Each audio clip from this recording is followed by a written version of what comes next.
Welcome everybody to episode 169 of Bloody Thumbs Podcast. I am Splinter 47. Joining me as always is Mr. C.H. Gorog. Hello, hey, howdy, ladies and gentlemen. How are you doing? For those who aren't aware of this right now, we are doing the podcast live via twitch.tv/sp_47. So this is kind of one of the random little things I wanted to do, keeping in line with my official Twitch stream schedule, because I know we were supposed to. I forgot I was supposed to stream today because I had my official Twitch stream schedule announced a few days ago, doing it on Thursday, Friday, and Saturday between 7 p.m. So this is officially me streaming right now. So I found that loophole. 2 birds, 1 stone. Found that loophole, and I also wanted to go ahead and just do a little bit something different here. I don't know if we've done this before. If we have, it's been a long ass time since we've actually went live with the webcams on the Twitch. So we'll see what happens. And I think we might have lost the Twitch connection right now. Lovely internet going on right now. I'm seeing a Call of Duty ad, so I think. Oh, you got the ad block. You don't have the ad block plus going on right now. I'm not smart enough to figure that out. What is? Oh, Black Ops 3. Yeah. I was thinking, like, wait, which Call of Duty is it coming? For a moment there, I was thinking, wait a minute, are they just re-releasing Advanced Warfare to the new gen? I was like, wait, I know they're lazy and don't want to do much for money, but that's taking it a little too far. Yeah. All right, I'm not even keeping up right now to what's going on with the Black Ops and all the Call of Duty releases. The Black Ops series actually seems to be the series that's actually making step forwards in terms of interesting narratives. I wouldn't say good narratives, but interesting ones where, there was, depending on your choices in Call of Duty Black Ops 2, I think it was, you had multiple endings. Black Ops 1 was like this weird Cold War narrative where you had mind control or like hypnotherapy. Yeah. And then that was a sequel to World at War. It's like they keep on doing weird stuff, and I like that. So I'm actually more interested in the Black Ops 3 stuff than the Advanced Warfare stuff, or the traditional. Hold on, let me just quickly turn this light on. I look terrible. Need more lighting. Well, there you go, folks. Yeah, sorry, Loki. You sound like 10 ads already. In I don't Twitch. think I improved this much. All right. Well, Loki in the chat room has seen 10 ads in 10 minutes of that Call of Duty probably because this stream keeps disconnecting, so it probably plays ads every time. Be smart, get the ad block plus, and you can disable them to support the YouTubers if you want. Yep. Or get that YouTube Red. I still don't know what that's entirely about. It's like a subscription service for YouTube, right? Have you heard of that? Have you heard of YouTube Red? It's like the big hubbub going on with that, with YouTube announcing like a subscription based, pretty much paying like $9 a month to have watch YouTube videos without ads. Oh.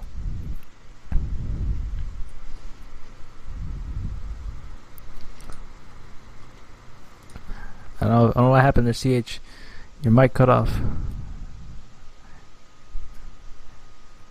Uh-oh.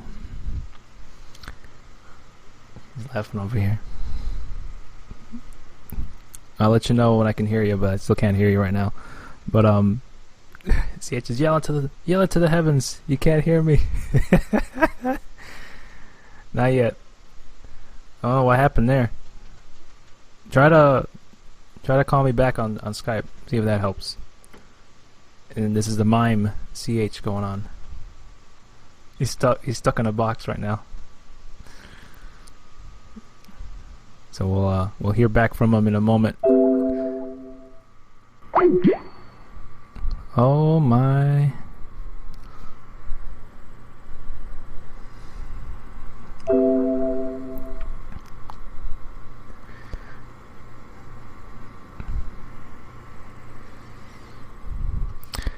And we're back.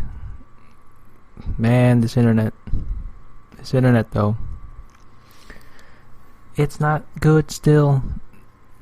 I have a wired connection and this upload speed is caca right now. But we shall wait from a call from CH, see what's going on there.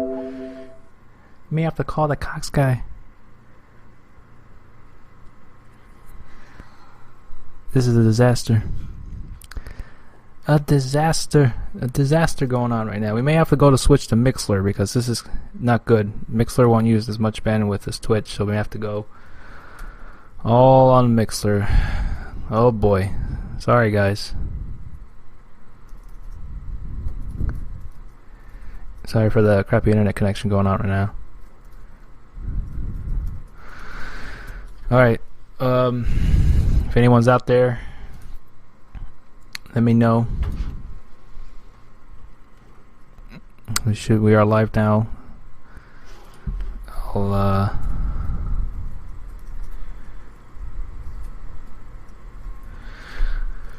Oh boy. Okay. This is not good. I can't stream like this. It seems to be okay now, but it's inconsistent. It keeps going up and down. The upload speed is going up and down. It's so weird. What up, CH? Can you hear me? Oh, can I hear you? That's the important thing.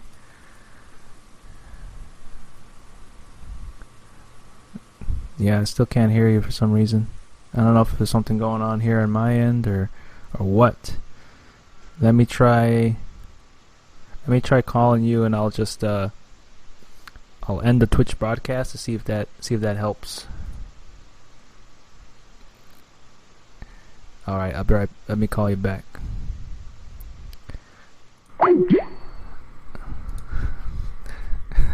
Damn. Okay.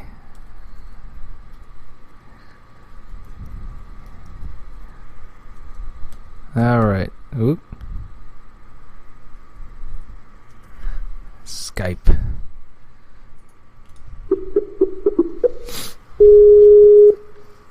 Just disable that. Hello. CH, can you hear me? Yeah, it's just quiet for me. It's so weird. So weird.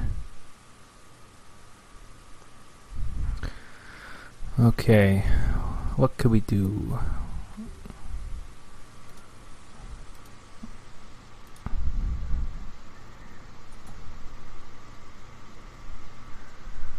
Oh my. This shit has hit the fan. The shit has hit the fan. It's the Belkin. I mean, let's read CH's lips from now on. Give us write down what you're gonna say on a piece of paper. Summarize your feelings on Halo 5. Write it all down. Oh my lord. I think we might get some assistance here right now. A girlfriend may be calling the internet company right now. Oh boy. Let's see. You liked it? Okay. That's a good summarization. If we could put CH's review on the box of the game, let's just say I liked it. Quote. End quote.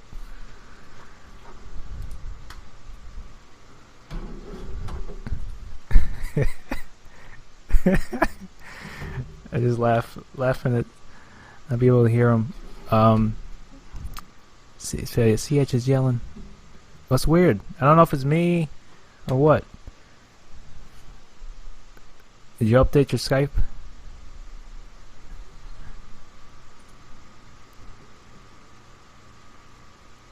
Alright, let's see. I used to use Skype on my phone. Do you want to use it on your phone? Go ahead and use it on your phone. Yeah, I mean, we might as well. I mean, forget the webcam. I'll keep this. I'll keep this only gorgeous face on here right now, and we'll see what's happened. Yeah, he may have said that bad word right there. Well, good thing it's already been quiet or blurred out, so you don't have to actually listen to it. Well, it seems to be fine now. I mean, cross our fingers. We'll see what happens here. Hello. Hey, howdy there, Splinter. I am sorry for the incredibly strange events. No Can you problem, hear me now? man. No, I hear you fine now. Whatever happened to that guy, that Verizon guy? Can you hear me now? Verizon? Remember that? Oh, which one? Wait. Remember that Verizon guy who in the Verizon commercials you'd always say, "Can you hear me now?" You like this guy with glasses, dark hair, kind of looks like me, but I'm more handsome. It has been. I think that was like literally when cell phones were first starting to take off. Flip phones are still around. Yeah, that was long. That was so long ago. Harvey Birdman, attorney at law, made a reference to it. So I think that was like back in 2003. Yeah. But yeah, it's unfortunate. Sorry guys, but we'll be okay. We'll just go ahead and stick with this. All we need is CH's glorious voice in full HD right now, so that's all that matters to keep this podcast sustained. Speaking of podcast, folks, BloodyThumbsPodcast.com is officially live. Remember this. And CH got his posted his first article there. Very good article. Definitely check it out. And I think that's probably the most popular article on the website, to be honest with you, because I was checking the metrics on it. It's like 100 or like 200 page views on that article. I think because my girlfriend posted it on Reddit, and it just kind of, some people checked it out. Oh God, people read that? Oh no, we need to delete it. Delete it immediately. I did not see. Is there a page count at the bottom? Because I need my ego to be thoroughly and completely appreciated. It's not on the bottom, but it should be on that sidebar. I don't know if your screen looks different than mine. It may look different because I'm the administrator, but I can tell you, I can always send you screenshots. But your article is like the has the most views on the whole website, even more than the front page.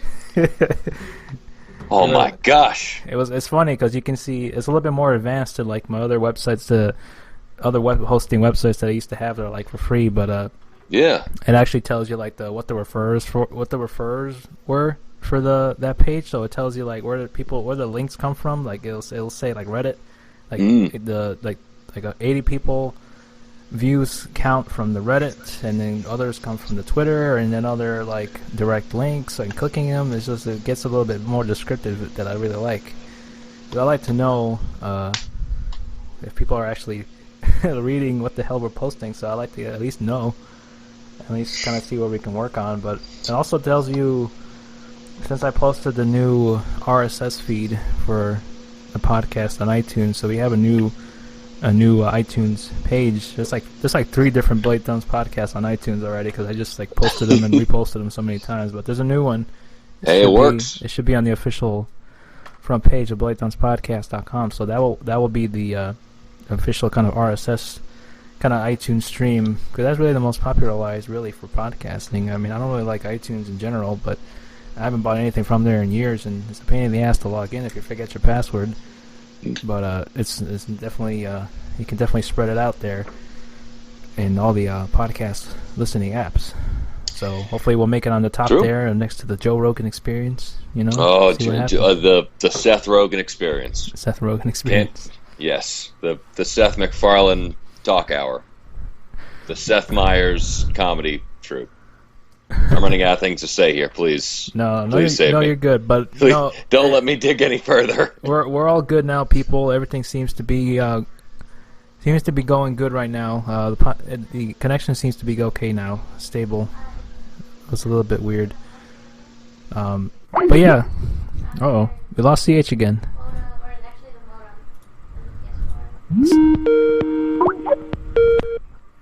All right. Oh God, I don't know. I hit the wrong thing. That's okay. So, We're all good now, so I just wanted to go ahead and Mhm. see. So we had a couple things you want to talk about. You said there's some news topics that you wanted to bring up. Yeah, there's a few. There's the Trans-Pacific Partnership that I wanted to bring up. Just a little bit of story information. That is essentially that it'll be a worldwide international trade agreement between big countries, and a lot of it concerns reclassifying things corporately, and it doesn't seem to.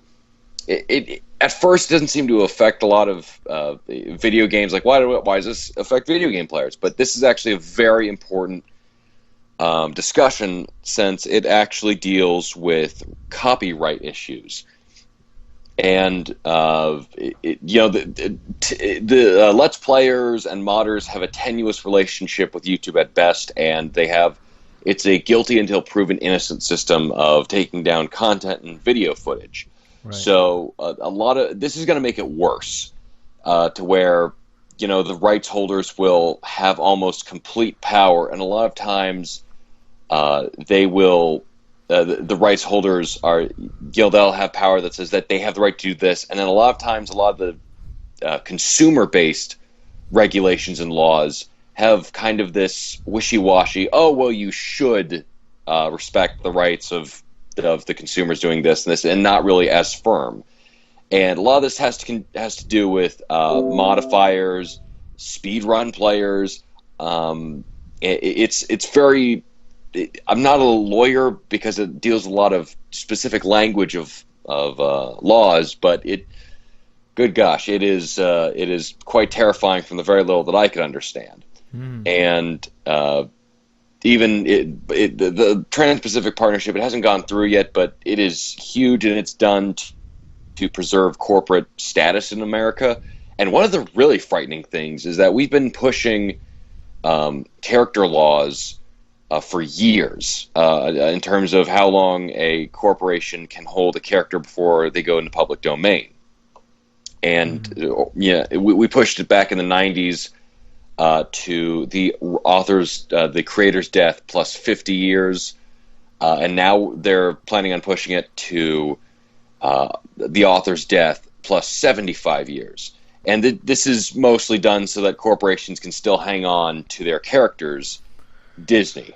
And it is just absolutely ridiculous. And it's weird because they even cite like China, where in like a Chinese government and how that falls within the agreement, even though China is not technically a part of the Trans-Pacific Partnership.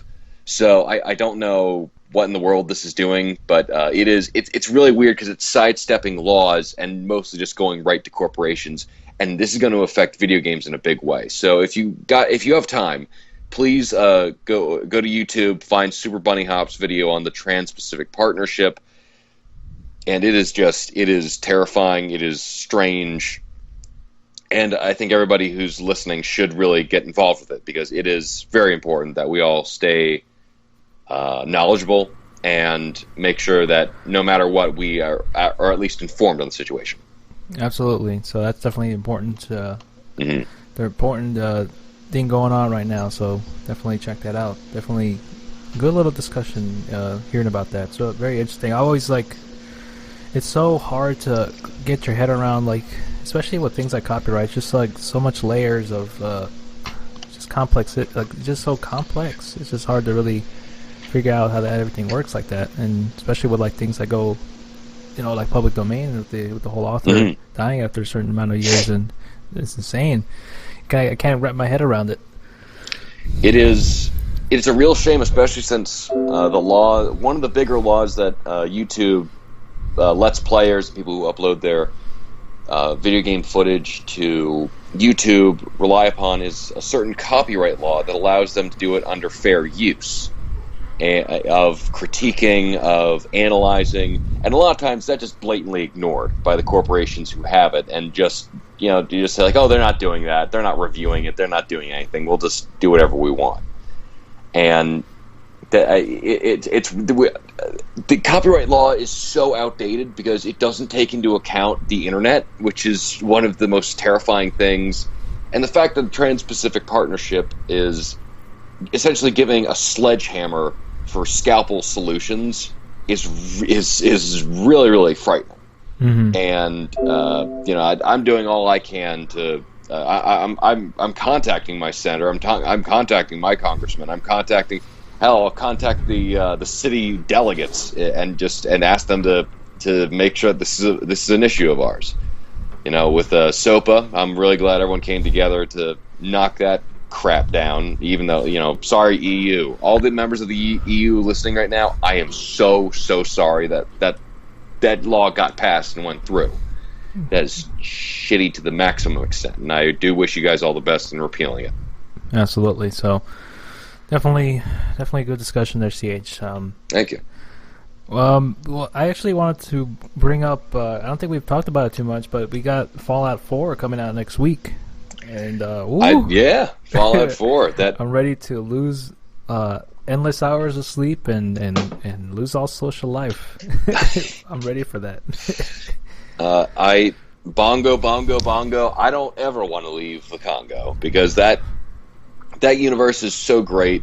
Bethesda really knocked it out of the park with Fallout 3. Skyrim, so much fun. And with Fallout 4, it looks like they're really honing in on... I've only seen a couple of their stuff because I don't want to spoil myself on it.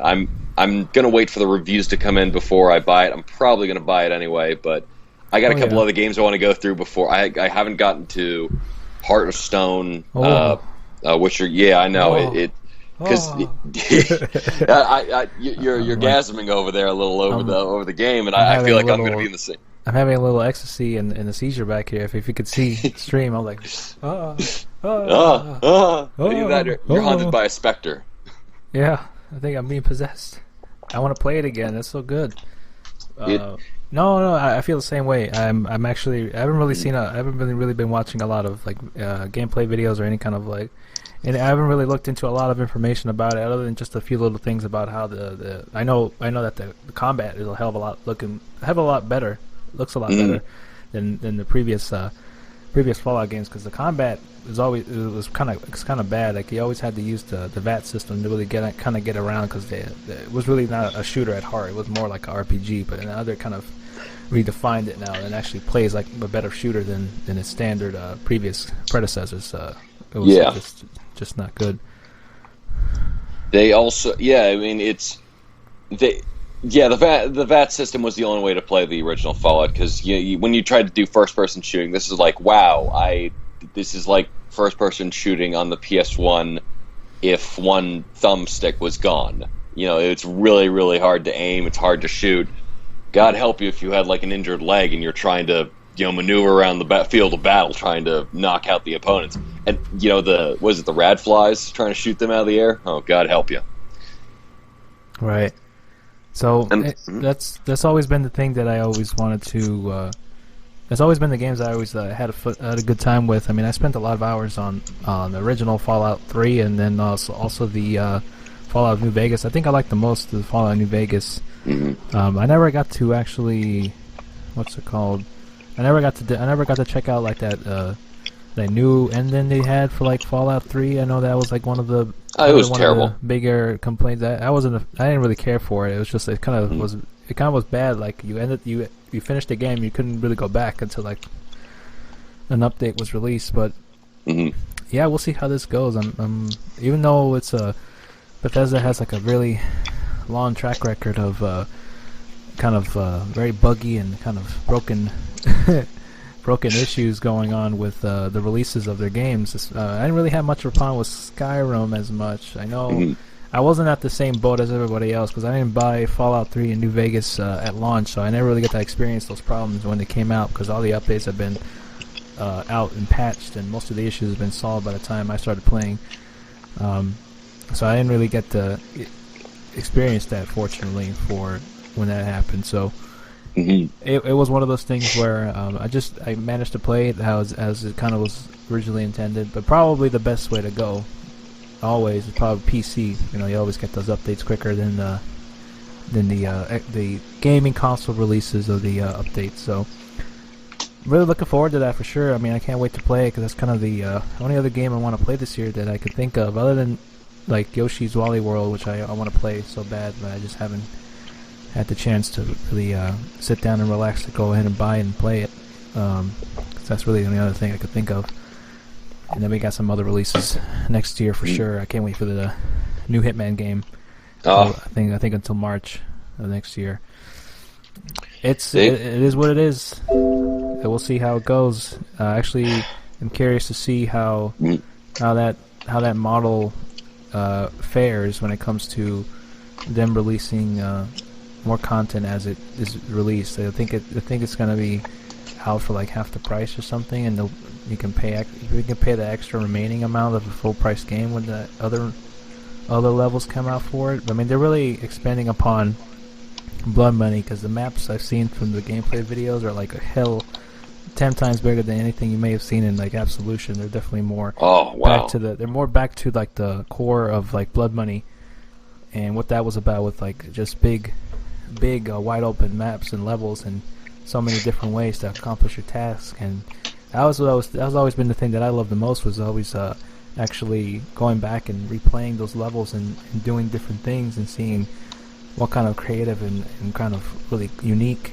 kind of assassinations I can do differently than the original time that I did it. That's just always been my favorite part of Blood Money. That's why it's one of my favorite ones out of the whole series, because it's just so well designed gameplay wise, and everything was just so unique, and all the levels were really well developed. I just love that game so much.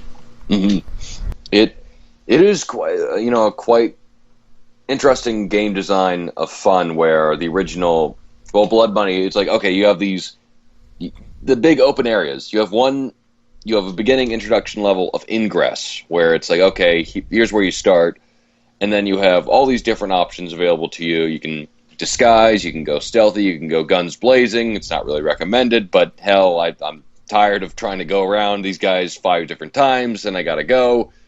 And they really give you so much freedom in terms of pursuing your stealth tactics, but you just feel like such a badass when you finally, you shoot the chandelier, which kills the guy, getting the other guards to go over to him, and then you sneak around, then you hide the knife underneath the Mater D's hat, and then you go deliver, give room service delivery, and you slit his throat when he's shaving, and then you get on out of there, and then it's such a feeling of coolness right there. And I loved, I really liked Absolution's gameplay, and as an experiment and trying to see, okay, how do we fit in all this? But I think, a return to form is, the right move, especially since Metal Gear Solid: The Phantom Pain, Ground Zeroes, as well as Splinter Cell Blacklist, really found a good balance between those traditional stealth elements as well as guns blazing, AAA action sort of set pieces. Right. So I just can't wait. I mean, I really haven't, like I mentioned, I haven't really kept up a lot with the information coming out for Fallout 4. I kind of want to go in fresh, and I don't really know too much about it other than like the gameplay. The combat's been definitely better refined, so I can't wait for that, because that's always been the thing I always wanted for it to improve upon, because that's always been kind of the weaker points, besides like the kind of the world building and just like the immersive experience. Like, I really felt so in depth about the game, because it was just so much of a fun experience to go explore and stumble upon all sorts of things that are around that world. You can start like a whole new quest line, stray away from the main quest and just get into like 20 different side quests that all kind of bleed into some other kind of little side story going on in that whole world. I just like, there's just so much room for expansion, and hence why they had so much of the story DLCs come out for like 3 in New Vegas. I really look forward to how that fares out. I just hope it's a good enough launch for when it comes out. So that'll be my first adventure, and playing it at launch and seeing how that fares. But I'm looking forward to it. I as well, and they have the dialogue system now where it's just emotional responses, where you'll have or at least looks like the dialogue options are, from the 3 in New Vegas, it's like it gives you text and then you say that, and your character doesn't say that. But now you have voiced protagonist, so they'll tell you. So I think it's a little bit more like Mass Effect or Dragon Age, where you have a general idea of what you're going to say, and then you'll say it. I just kind of hope it's more Mass Effect and not like LA Noire, where it's like, I'm not entirely sure I believe this woman's story. She said she was at the store at 4:00, but then quotes that she was on the other side of town at 4:30, which would take at least an hour. I'm going to doubt that. It's like, you piece of shit! I know you killed him. I know you did it. You did it, and you hid the murder weapon. Then you killed your own son. Then drove your car off the cliff. It's like, okay, Cole Phelps, you need to just back off a tiny hair fracture away from that. Mm-hmm. But yes, I actually wanted to get into real quick the playing the Witcher 3 Hearts of Stone DLC. Oh yeah. Oh man, I actually got to finish it because the last time I only played like probably an hour or two of it, so I didn't really have much to say in case because I didn't want to speak too much far ahead in the game without actually finishing it. So I actually managed to finish the DLC about a few days ago, and I really enjoyed it. It's really a fantastic addition to an already great game because it's adds a lot more depth, and you do a little bit more things differently than you actually would see in the actual main game. They do a little bit do new different things that are actually really unique, and it actually was a really fun experience. There were a couple of moments where I was kind of a little on edge because there were some segments there that kind of seemed something out of like a haunted house kind of horror movie. There were some really cool things they did with that, and Geralt going back and reliving someone's memory and past, and actually kind of you actually kind of get to experience a little bit of that because there's a new character called, I think, Von Edric, one of the newer characters that were introduced in the Witcher 3 DLC. Through happenstance, Geralt gets marked by this kind of guy called the Man of Mirrors. He's almost kind of like a genie, granting people wishes and skewing their wishes like a genie does. Does he have a Robin Williams song and dance? No. Damn it! He should have. Maybe that's the DLC for next time. But he's more like definitely like a genie. That's what I got my impression of. Kind of like a genie, and Geralt gets kind of wrapped up in this story arc, where this genie is fulfilling the wishes of this other guy, Von Everec, and twisting them, and also using Geralt at the same time. So Geralt's kind of tasked with fulfilling Von Everec's kind of 3 wishes through the Man of Mirrors. So just to get the curse or branding off of his face, because he gets branded like this kind of. Listen, I'm not going to get any play with this scar in my face. All right, Triss and Yennefer are going to say heck no to this, so I need to get this off. Yeah, so it's kind of like that tattoo. Trying to get rid of that tattoo. I never got rid of it in The Witcher 2 because I couldn't find out how to do it. I couldn't find out how to get rid of the tattoo that you get in The Witcher 2 as a side quest, and it stays on. It doesn't never go away like a little segment in the game. It stays on. Like you got to figure out. You got to go hunt some herbs. Is it take a 2-mile walk to find those damn herbs to get rid of that tattoo on your neck? But it didn't bother me too much. But it was like a. That was going to be like a tramp stamp that says like juicy, where Geralt's like, I don't care how far I have to go to get rid of this. I am getting rid of this. yeah, that's pretty much the gist of it. But no, I really loved it, man. There were some really good segments in that DLC. Like the beginning of it was really. It took a little while to get used to it because it definitely threw in. You get thrown in there into like a boss battle in the beginning, which is one of the hardest boss battles I ever encountered in The Witcher. And was it the frog? It was the frog. The frog was a pain in the ass because you start off depending on what you want to do. Because you can start off the game with like a stock 30 level character because you have to be around level 30 in order to really. You can play the DLC any level, but if you really want to get far, you want to make sure you're around their level. Because I played some side quests on the side of on The Witcher 3, and it was hard as hell because I was like 10 levels below what the recommended level you were supposed to be playing that at, and it took me like forever. I was fighting these dwarves. It took me like 20 minutes to kill like 4 of them because they were so higher level than me, and it just took forever to knock down in health. That was the worst. But yeah, the frog boss was definitely the most challenging and the most rewarding. The Pan's Labyrinth boss. The Pan's Labyrinth boss? No. Yeah. Or just you offer it a stone that just dies. Like, that was underwhelming. I wish it would have been easy. I wish it would have been easy like that. But it was no. It took me a while. I was getting really frustrated because it almost had that sense of being challenging like Dark Souls was, because you had to be. Oh yeah. You couldn't just hack and slash it willy nilly like that, because it actually required you to be very patient and take a hit or two and then a few steps back and just kind of rinse and repeat, because the frog would like jump up in the air. And it would come down and hit you with the shockwave and just kind of sending you falling backwards, and then you couldn't really attack them any further than that, because it would just you had to kind of keep going back and forth on that through the cycle. So got through that, and then that's when the actual story and the actual game really kicked off for me. It was a fantastic journey into that expansion. There were some newer Gwent cards for all you Gwent players. I never really got into I never got into the Gwent in The Witcher 3 because I didn't really have all the good cards. I always kept losing. Okay, you missed the reason people bought this game. It's like high fantasy, sword play, magic, whatever. Gwent is why people pay for this game. I know that was the thing. I got into it a couple times. I know the game. There's some moments in the game where you're not required to beat the other person, which is great, because I don't think I would have progressed at all in the game if I was required to beat someone, because a lot of the Gwent things are very optional.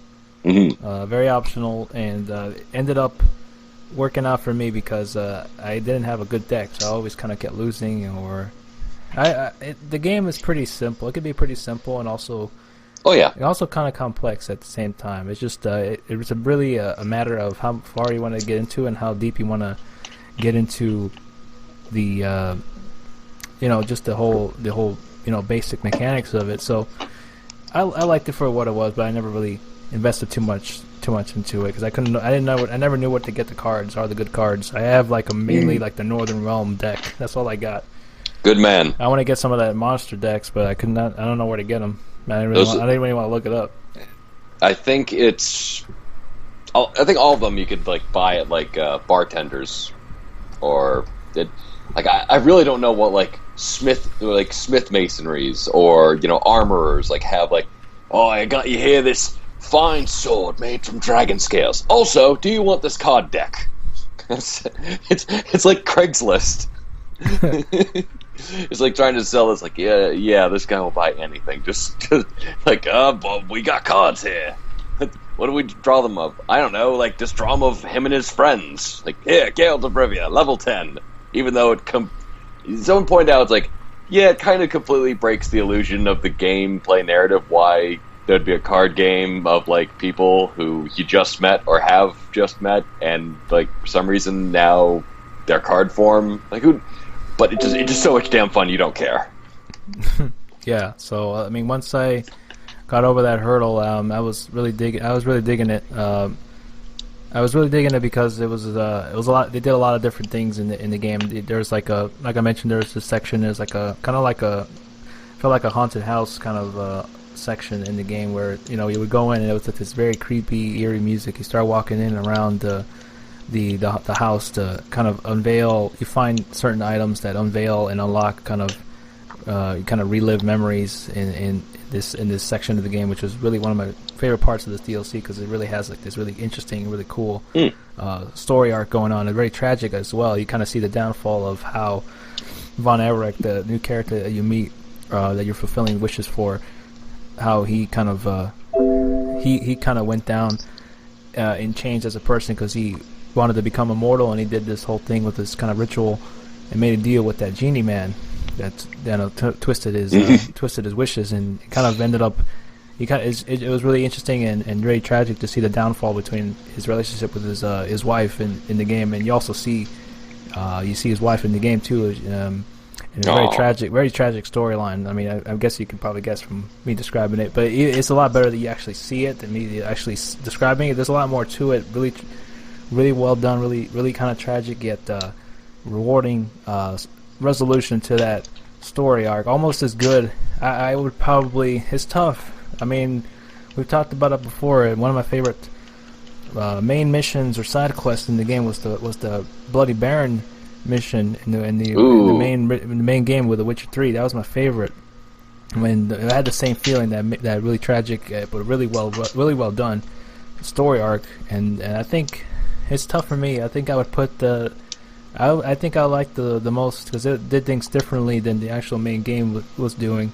Even though the main game was really diverse, so, I mean, I never felt like I was doing the same thing more than once. It didn't feel like any other kind of like GTA game where you're gonna go from point A to point B and do the same thing. But it felt really diverse to me. Does it strike you as really odd that you're like supposed to Grand Theft Auto is the game that you're playing, and then you have to buy auto insurance? Just like it feels very odd that you like that, and like you're doing stock market coordination, golfing, and it's like when is this fun? When did like that get past the beta stage of like no this is what people really want, stock market tips? Yeah, exactly. It was kind of like a weird meta game going on, but it just didn't appeal to me too much. You know, it was fun to try out all the things that were in the game, but evidently it just I don't know. Yeah.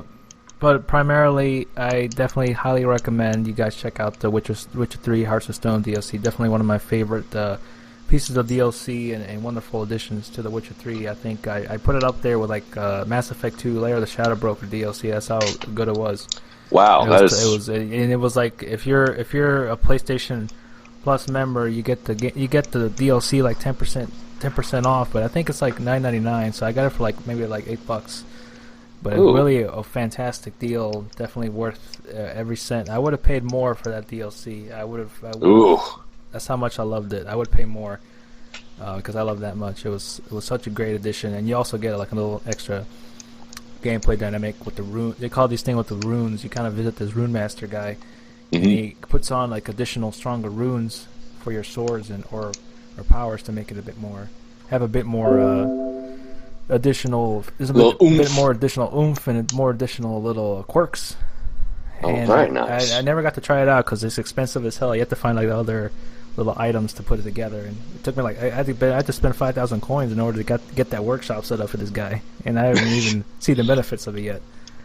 It's like, dude, I'm going broke here trying to repair everything that I got. Just like, please cut me some slack on this issue. Yeah, I actually wanted to mention you guys if you guys should go ahead and go to that Mixler.com link. I think it may be best for now because this stream's been cutting off for like since we started every like minute or two. So I think if you guys want to get the better experience, I'd recommend going over to the Mixler.com link there. I posted in the chat, the Mixler.com/Bloody Thumbs Podcast. I definitely would recommend that for now. I may have to end the stream in a few minutes just for you guys to go switch over there because this internet connection right now is acting up right now, so not really working out too well for the stream. But I'm glad that at least I was able to go up on it for a little bit for you guys. But definitely go switch over right now because you guys are not gonna have the best experience like with this stream cutting off every now and then. So go right there right now, and I'll go ahead and end this stream in a couple minutes on the Twitch, and then we'll gonna go converse over to the Mixer.com/Bloody Thumbs Podcast. So switch over now. This is not a test. This is not a test. We control the vertical and horizontal. Yeah, exactly. So I can talk about the DLC all the time. I had a good time with that Bloody Thumbs, not Bloody Thumbs, the Witcher 3 Hearts of Stone DLC. I definitely would check it out. You should play it, CH. It was good. I mean, you got like at least over 10 hours of content for $8. For me, I paid $8. Yeah, after you said how much you were enjoying it, I did decide to get the season pass because I'm like, hey, you know what? This is actually like I don't know why I'm not doing this because it is CD Projekt Red. Oh, and funny story, I actually did contact, and these are CD Projekt Red are the people who really care about fan feedback and actually doing and making sure that their game is a great experience. I had a glitch go on with the hairstyles. I was like, oh, I contact them thinking, okay, they're not really going to respond back. It's like, oh, they probably get a bunch of these a day, and I had somebody write me. It's like, oh, what's the problem? And I think, okay, it's robot answering machine. I'm like, oh, well, the hairstyles don't work. It's like, okay, we'll get right on it. And then she wrote me back. It was the same person. Like, oh yeah, it looks like it's there's a glitch for that when it's on New Game Plus. So we'll deal with the hairstyles. Like, really? Wow, you guys are real? Like, you're not just like a front that just like a bunch of emails getting dumped over to like a Gmail trash bin. You guys are spot on. Actually responding? No way. It is quite nice. Absolutely. I mean, that's what I love about CD Projekt Red. They're really, as of now, they're really one of my top. I would say probably number one developer out there right now, because they really go above and beyond for the players out there, and they really do a lot. I mean, I've seen, especially with the big updates they do with Witcher. I mean, even the Witcher 2 had a couple of updates that really dramatically changed the game. Especially for me, I think that the latest update, there was like 15 gigs long, 15 gigs big for The Witcher 3. It definitely changed the game for me. I definitely felt a noticeable difference on how the game played, and definitely the newer animations they added for it, like the killing animations, and also the walking animations you can change. If you don't like how it was before, it was kind of like it was very stilted. It was a little stilted, but the other one seems a bit more fluid and actually kind of coincides with what the heck you're inputting, with making it go left and right. And a little more responsive. Also added like a roll too. You can prevent fall damage by like rolling at the last minute, which has always been a problem. Like, because Geralt has the weakest knees. You fall down from like a 5-foot drop, and half your health is gone. It's like, what the hell is going on here? That was the biggest one. Where it's like, listen, this guy. Are you telling me he can withstand like dragon fire? He can withstand swords. He could withstand a crossbolt to the neck, but like a 6-foot drop immediately kills him. Come on. Yeah. I can understand like a drop, like the Skyrim kind of drops you get by accident when you're climbing up a mountain. I can understand that. Oh yeah. But like a 10-foot drop, like maybe like climbing from a ladder, I can understand. Maybe it'll hurt a little bit, but it ain't gonna kill you. Come on. No. I always thought that was funny. That was probably my favorite part. I never really died enough from that to really get annoyed by it, because I usually walked around a lot of things. I didn't have to really fall down from any kind of height. I always kind of walked around to get to the bottom side. I didn't really have that much of a problem. But the small times that I really wanted was when I was really greedy and wanted to get out of that area really fast. I would probably do that, and then it costed me sometimes. It's just infuriating, because you think they would have accounted for that, especially with how much mountain climbing you're doing, and and like they actually have challenges and beasts on like mountain ridges. So you think they would be like, oh yeah, they're probably going to get themselves killed if they try to go this way and they accidentally fall. Yeah, absolutely. I mean, it's just kind of a weird thing that it's weird how they got kind of past QA at the time of release, but I mean, that's really the only thing that I really had a problem with. Everything else was like, it was a solid game. Like, hardly any problems. So it's like, so happy it came out as good as it did, and I mean, the game still looks pretty good. I mean, even kind of going back to that, between that and like Metal Gear Solid 5. Oh yeah, definitely both probably one of the best looking games out there on the PS4 right now, or the current gen right now for sure. Other than that, definitely, guys, if you don't have The Witcher 3, what are you doing? Buy The Witcher 3. That Support is a great developer, CD Projekt Red. And Witcher 3 is really the only... Okay, so Witcher 3, Bloodborne, and Halo 5 Guardians are, I think, the only 3 next-gen games that really are... Oh, and Shadow of Mordor are really the only games that earn their next-gen title, are like worth like getting, because you're not going to have anything. You're not going to be able to get this kind of experience with the processing power of the previous gen. These guys, they definitely nail it. Absolutely, I would put that. I'd definitely say that those are the games to get. Like you mentioned, if you have a PS4, definitely Bloodborne, and then The Last of Us Remastered is really good if you haven't played it. Oh yeah, like Last myself, of Us. I didn't get to play the Last of Us because I didn't have a PS3. And also, if you guys are interested, I haven't had the chance to play it myself. I actually wanted to get it, but maybe I'll kind of wait later down the line when it gets down in price. I actually love to play that Uncharted collection for the PS4. So Subway. Definitely quite a good lineup for sure, especially some of the next gen consoles. But we'll see. We'll see what happens.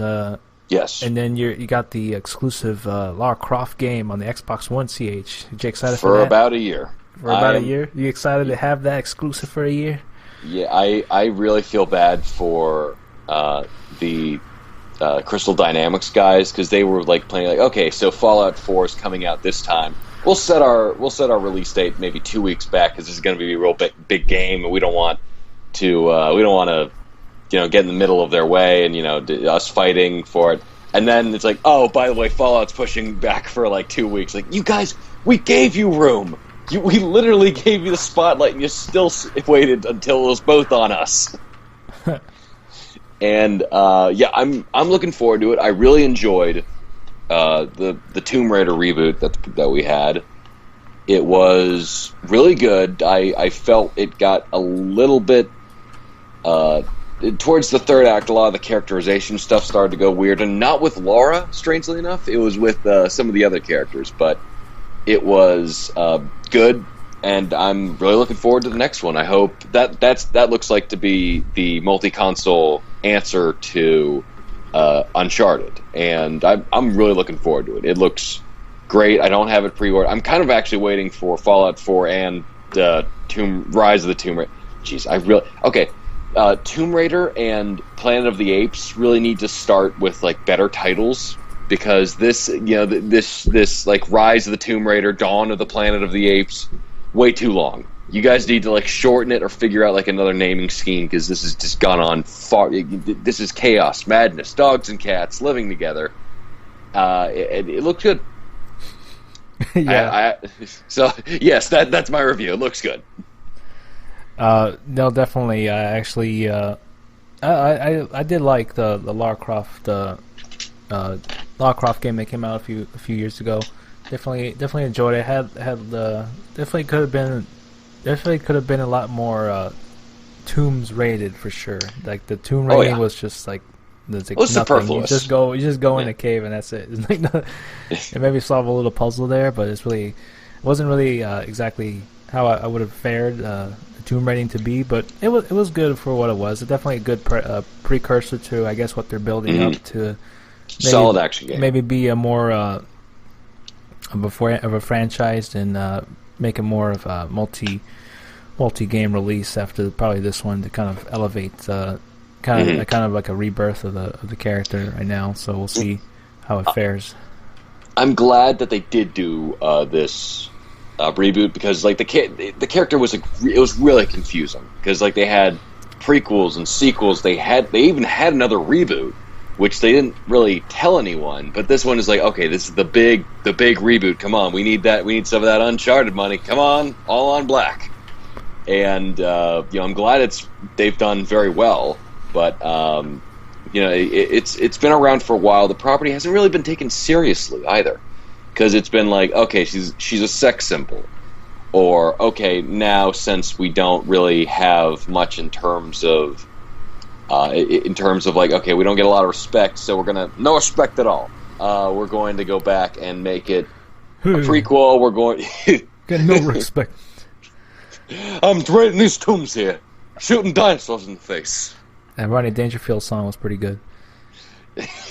Remember that? That little rap song you got? No respect. No respect. Hey, I got no respect. Please don't remind me. And also, You know what really sullies the reputation of that man? Of like, oh, he seems like such a fun-loving guy and an actor. Watching him in Natural Born Killers, He was terrifying in that. he he he was terrifying as well as, oh my god, who in the world who would ever thought like, yeah, this is absolutely no, this is what he should be known for. This role of the abusive. The abusive father beating, wife beating jerk in a 1950s pastiche. Yeah, definitely. Not Didn't expect that. casting out the elements right there. Absolutely. No, we'll see. We'll see how it fares. I mean, I liked it enough to I probably would play the game, the next Lara Croft game later down the line. I definitely curious to see how that fares. It looks a lot like, pretty much like the same as the previous. But I mean, if it's not broken, don't fix it. I say. I would say after the third one, I'd probably try a little bit something different. But they seem to be refining a little bit of the previous game, and we'll see how that how that fares. Yeah, I mean, it was a solid action game for sure. I mean, definitely like an alternative to Uncharted. I mean, I had similar elements of Uncharted with a lot of the kind of big open environments and big sprawling kind of like mountains and areas you're jumping on and climbing on. Definitely got a nice addition, and got the nice that it's weird because they do this with some of the Square Enix games. They always implement like other games as like the DLC skins or DLC weapons. They had the Hitman Silver Ballers, and they had like some other things. I think they, even with the Hitman Absolution, they had like Deus Ex costume where you had the Adam Jensen glasses and the whole kind of armor suit. You know, it was a really weird crossover. It was Lara Croft and the Guardian of Light, which was, I think it was an RTS game. I can't remember because I haven't played it yet, but it's where it's like an old school Lara Croft game where it's more fantastical. It's a bit more like, oh, okay, this is just like kind of an Elseworld sort of story. It's just for fun and like, oh, lore and craziness and supernatural stuff. And then one of the character skins, like they actually have voice actors come in and voice different characters for some of the character skins. So you had what is it? Not Blood Rain. It was Azrael, or it was. Damn it! I can't remember what it is. Anybody in the chat? Does anyone remember what it is? It is. It was a fantasy game. The main protagonist kind of looked like Nightcrawler. What was it? It's on the tip of my tongue. Is it Soul Reaver? And Soul Reaver. Yeah, that's Is that the what one. it was? That game was pretty cool at the time it came out. I know that they had sequels after that. I've heard about like a sequel in the works for a long ass time, but I never went through. Legacy of Kain, right there, right? Legacy of Kain. Legacy of Kain, and I mean they've been talking about it for a long time. In the same way that, the premise is really cool. In the same way that Beyond Good and Evil was, interesting start, loved, like cult status, loved. It should go on Kickstarter. But I'm sorry, but I just want to finish this one thing, and then we'll jump right back into Soul Reaver, because they had the voice actors voicing their characters in their DLC downloadable content, where it's the guy who looks like Nightcrawler as well as kind of his big brooding buddy. And then they also had Kane and Lynch as downloadable characters, like, yay, fun-loving adventure. And then you just have these two guys like who are like the absolute biggest buzzkills in the world of just like two diehard criminals, and they swear, they bleep out the swearing because it's, I think, a T-rated game, but just like, this seems like the most game breaking to me. Just like, you know who we need in this Pokemon game? Big Boss. That's who we need. He slices the necks of the trainers he sneaks up on. Well, we had that a little bit with. Didn't they have that for like the PlayStation Brawlers or PlayStation All Stars? I could have swore that there was like. I could have swore maybe this is something I dreamt of. But I could have sworn there was some kind of beat 'em up game like in the vein of Smash Brothers, where it had Big you are Boss absolutely and right. Pikachu in there. Oh no! Super Smash Brothers. They licensed they had Pikachu, of course. They had all their first-party titles, and then for Smash Brothers Brawl, they had Snake. And for Sony All Stars, that was their answer to Super Smash Brothers. And Dante too from Devil May Cry. They had Raiden from Metal Gear Solid, which is not the character kind of people weren't asking for, but it wasn't. It was strange because they were using it as cross promotion for the games that are coming out, which were Metal Gear Rising and then DMC Devil May Cry. Yeah, and it wasn't classic Dante, what the people wanted, because I guess that was already being used in Marvel vs. Capcom 3, and it wasn't classic Raiden because people don't really like Sons of Liberty Raiden that much in his design, so they decided to go with Metal Gear Rising version, even though why they didn't use Metal Gear Solid 4 is beyond me, but then hey, cross promotion, I guess. And they use characters that it works for Nintendo when they use all those characters because they all have had sequels or have been featured in games like within the past 5 years when Brawl was released or when the new 3DS and Wii U versions were released. But with Sony, it's like, oh yeah, you guys made Parappa the Rapper like 12 years ago, or Medieval, or just some properties that they never touched. And then they have characters like Big Daddy from BioShock, which didn't even start as a Sony exclusive. It was like an Xbox exclusive that became multi-console.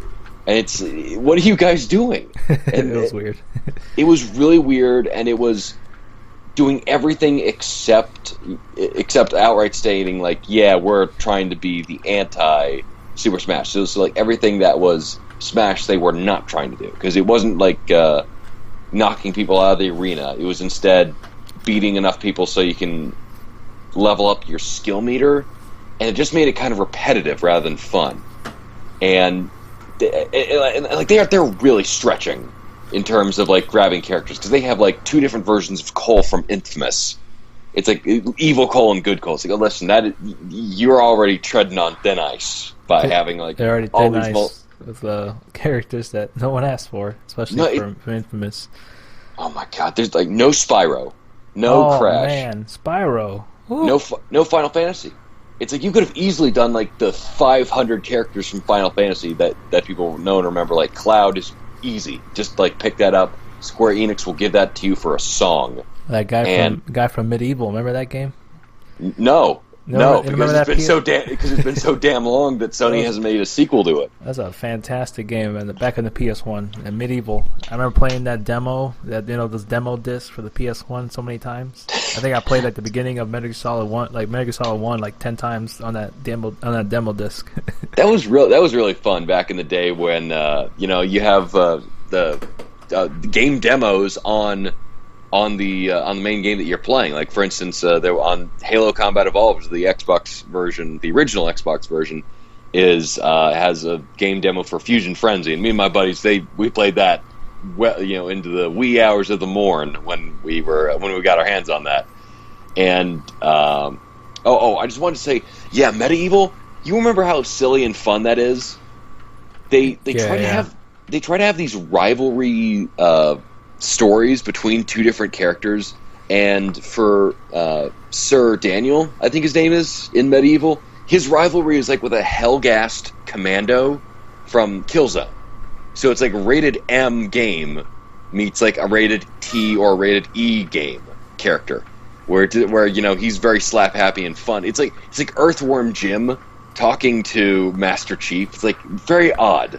You don't normally expect this, and it feels weird because when they talk to each other, it's like this weird pixelized limbo, and it just like the commando is just like, how dare you come here? How dare you defy the Hellgast Order? And Sir Daniel, since I guess he doesn't talk because he's just a skeleton, he's like, you insult my mother, I'll kill you, and then that's it. That's literally like the build up, and it's so weird because there's so many M-rated games that it doesn't feel like it should fit. Like Kratos is in there. Why is they should really be taking the piss out of Kratos if they're doing that. Like make fun of how serious he is all the time, but no, they just cram it in, just like, oh, this kind of works, right? Sackboy meets Big Daddy. That's good. Remember when they tried to pass off Sackboy as a big mascot of Sony? Yeah, I remember that. That lasted as long as the move. Yeah. Or the Vita, if you want to get relevant there. Even that was forgotten in my forgotten memories of things Sony did. Yeah, it's very much a shame. I mean, I've heard from people who actually bought it. Sorry for them, but whoever who bought it, they said that the hardware was really good. I mean, the feature. Yeah. I mean, the best feature that most people talk about is the the remote play. Playing your console games from the Vita. I mean, that's probably like the best. That's not the best thing. The best thing that no one is really using because no one really bought it because they didn't really support it for that long either. It's just like the PlayStation Move. Yeah. Oh God. Hey. If you can say one thing about the PlayStation Move, Sony supported it full-heartedly for an entire 2 weeks before they just said, "Hey, look, something shiny," and then moved on. Well, poor Tag bought it with no regrets. He's lying. Well, if you're crying, Tag, that's regrets. How much did that go for at the time? I think you probably could have bought a PS4 with that. How much that was? I think it was like the Vita, like $250, right? $250? Yeah, that sounds. I don't remember. Wait, with the entire Vita console? Well, the PS Vita, like the handheld. It was just a handheld. It was like a upgraded PSP. Mm-hmm. It's. So how on a okay? So from good marketing to the squirrels talking about how PlayStation Vita, the PSP is a nut. How good was that marketing? I don't remember that marketing at all. Must have been not good. I remember Pepsi Man more than I remember that. Ever seen those Japanese commercials for Pepsi Man? It's like they had a guy in a Pepsi like this metallic like the metallic robot guy with a Pepsi on his head. It was like the spokesperson for Pepsi in Japan, and they had their own game about it. I think we talked about it like long episodes ago. Like there's there's a video on YouTube I have saved. It's like 5-10 minutes of just Pepsi Man commercials. I gotta show you this. This is amazing, and there's also a game of it. It's just like a game where he's just on the you're just running on the streets and you just avoid different obstacles and just grab Pepsis as like power ups. That's all it was. Oh, Pepsi Man. That'll get stuck in your head. These commercials. Let me pull one up because I think I have one here, but it's there's one that is really loud. So mind your ears because I'm just gonna blow everyone's minds here. I'll go ahead and post it here on the Mixer chat room right now. So do let's. Turn down your what? Headset audio for this. This is gonna blast. Gonna blast in your ears right now. So we're gonna go ahead. I'll put this link in the episode description of the podcast. You can actually check out this Pepsi Man commercial. Oh God. Yeah, we gotta turn that down a little bit there. Oh, this is a fever dream. Pepsi Man! The hell is this? Oh my God. 4 minutes of Pepsi Man. This is a Terry Gilliam film. What the hell is this? Wait, is he CG? Yeah. Oh God. That's even worse. Pepsi Man. His mouth is like the top of the Pepsi can. Oh my God! I can't look away. Oh God! And now Pepsi Man's on the beach right now, surfing, about to give everybody a fresh Pepsi. You know what's really disgusting is the fact that he has a mouth that opens up like that. Like it opens up like the mouth of Sauron. And it's even worse because it reminds me of the Xenomorph from Aliens, where he's just like that clear, totally, just that totally shiny head, and just I'm just waiting for him to have an extending jaw from inside of his mouth and just bust the guy's head open. Uh, what? Why is he punching Pepsi Man? He just gave him a Pepsi. It was insane. Oh my god! And they gave like George Foreman a Pepsi. What? Okay, I'm stopping this. I'm gonna watch this later. What? But, oh good god! Because this doesn't make for the most. There's a guy in a Mexican hat in the desert. And the Pepsi Man gave him some Pepsi. No, he didn't. He just left him out to die in the Sahara Desert right there. Why?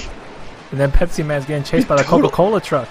Okay, he is a total asshole from doing that. Like, is this supposed to be like anti-commercialism? Because oh man, I can watch this all day, but yeah, okay. So I'm gonna pause that right now. He's like that. Okay, so Tag Gibby says he's like if that alien from the day of the year stood still sold out the Pepsi. Yes, Gort. It's like Gort decided to invest in Pepsi and just like, listen, man, you got to be a spokesman for one day. It's like, dude, I'm not gonna do it. I'm just gonna run around and like he's running away from cameras. Like, what are we gonna do? We can't use all this footage. I know. We'll CG actors around him. Man, that's insane. Yeah, check that out, guys. That will is just terror-inducing. That'll just change your day. It was insane, but he should have been he should be Sony's main mascot. Get Nathan Drake out of there. Get like just him running around, just spraying people with water and Pepsi, and I assume just like tears and semen or whatever the fuck he just like keeps. Oh god. Oh, I know that you mentioned on the. Oh, sorry. What were you gonna say? No, just I'm revolting. Just keep going. Yes, he's disgusted. I know you wanted to mention earlier. You had some time to get your hands on that Halo 5. Oh my gosh, yes. This is CH's like how I'm a fan of Hitman. This is like how CH gets crazy for Halo. Oh yes, I certainly appreciate Hitman, and I think it's a great series. But Halo is probably one of the biggest games. I know it's near and dear to your heart. Yeah, it is. Okay, so here's my little segment on Halo 5. It is a couple of years, I think, maybe a year. Groovy Awesomeness. I've never played Halo, any of them. Okay, I would recommend them highly. Get the Master Chief Collection, very very fun. And nope, it had its problem. You know what was weird? Because it had its glitches and problems before December of last year, and I haven't had a single problem since. The only noticeable hiccup that I've ever had since was now on a level there's an ampersand randomly in the middle of a sentence, like describing a mission, where it's like the Covenant have taken this, like take it back from ampersand them. It's like, that seems a little odd to have that ampersand there. I'm not sure why it's there, but as long as most of the game runs smoothly, I do not care. It is... Okay, so Halo 5 Guardians takes place after Halo 4, and a kind of a problem of this is that there's a lot of story... so there's been a big... Let me go through the stuff that's not as controversial and stuff that I can say the least about, because that's not the interesting stuff. So multiplayer stuff first. Fantastic. I love it. They decided to do the Splatoon thing of releasing kind of the core gameplay with some maps, and then they're going to add more as time goes on. And it is fantastic. You have the traditional Arena and Slayer, which are the variants of Capture the Flag and Slayer. So they kind of boiled it all down to its main components. This Halo gameplay is much faster than the original one, than the previous ones, actually. Certainly compared to the first one. No, the original one is definitely the slowest one of them. Where you have boosters to help you run faster. Like if you run for about 3 seconds, you have a thruster to help you maneuver in the air or on the ground. You have iron sights, or the smart aiming system, or whatever they call it, where it actually affects the gameplay a lot. Although your firing from the hip is not bad at all. Like that it was a weird Call of Duty sort of split between hipfire and iron sights, where it's almost impossible to play with any accuracy with hipfire. But it's not the case here. It's just that iron sights really help you, especially if you're looking at targets from far away. It's fast. War Zone, which is the big one. You are essentially playing on a really big map with 2 teams of 12, I believe it is, and you have AIs. You have AI enemies there. You have 3 bases. You're trying to control them all, and the more bases you control, the faster your points start to count up. And just it's madness. It's organized chaos and calculated and perfect, and I love it. The rec system has been the really big point of contention, which is microtransactions, because you can buy, you can get rec card packs, and you can unlock cosmetics and weapons and stuff like that. But you can also do that as well by not playing it, and also buying cards doesn't immediately make you give you an advantage, because in the game you actually have to level up on your own by completing objectives, by killing AI enemies and killing real enemies and taking bases. So if you suck, you're not going to be able to actually use a lot of those cards. And so the only downside is that I liked unlocking a lot of the cosmetic stuff in Halo Reach and Halo 4 by myself. So that's all good. Multiplayer stuff, probably the best, actually. I haven't had this much fun in a while. All the weapons and abilities are uniform, so that it's not as separated as the loadouts were for Reach and for Halo 4, where people could have very different loadouts, like Spartan, what was a Promethean sight, or jetpacks, or different ability. I like those, but this is actually a much more unified experience because everyone has kind of the same skill level. So that's multiplayer. Absolutely. All right. And what about the campaign there? Campaign. It's also, just a side note, there is no local co-op, which is something that's been a big point of contention. They've mentioned it before, but just letting you know. Yeah, a lot of people are very disappointed that there's no local co-op. I didn't use it too much, so it didn't really affect me. But for those who did, they have a fair point, and that's too bad. But what did you put up here in the chat? Serenity. Oh, Serenity now. Serenity now. Some people were screaming Serenity now after the end of the campaign. And I will tell you, so this one is Halo 5 is written by Brian Reed, who did the Spartan Ops segment in Halo 4, which was nowhere near as well written as the Halo 4 main storyline by Chris Schlurf or Shelf. I need to look that up because I'm butchering his name, but he did a fantastic job. He's Chris Schlurf on, and he did a Halo 4. And he's on to do Mass Effect, the new Mass Effect game. So I'm looking forward to that. Ooh.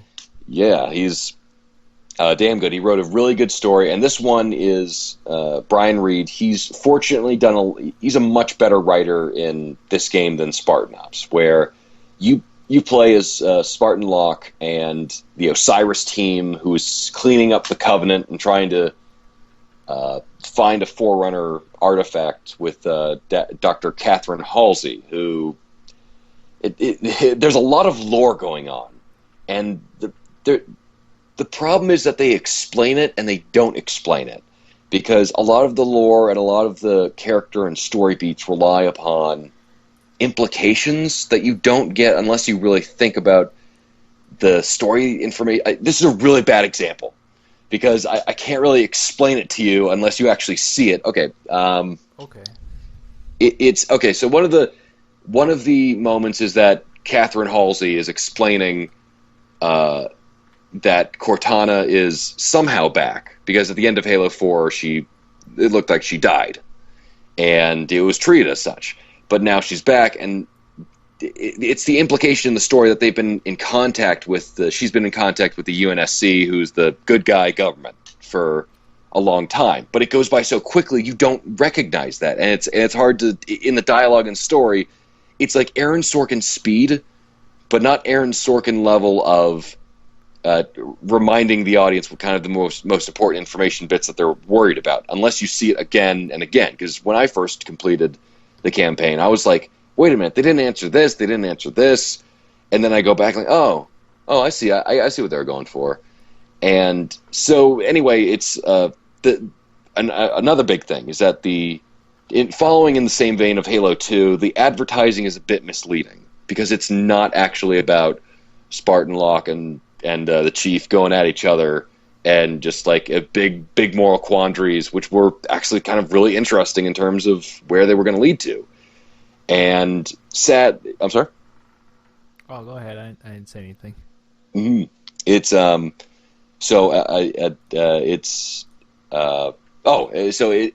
it's in there, and that's kind of like the inciting incident and the ramping of tension, but that's not what the game's about. And a lot of people are disappointed in that.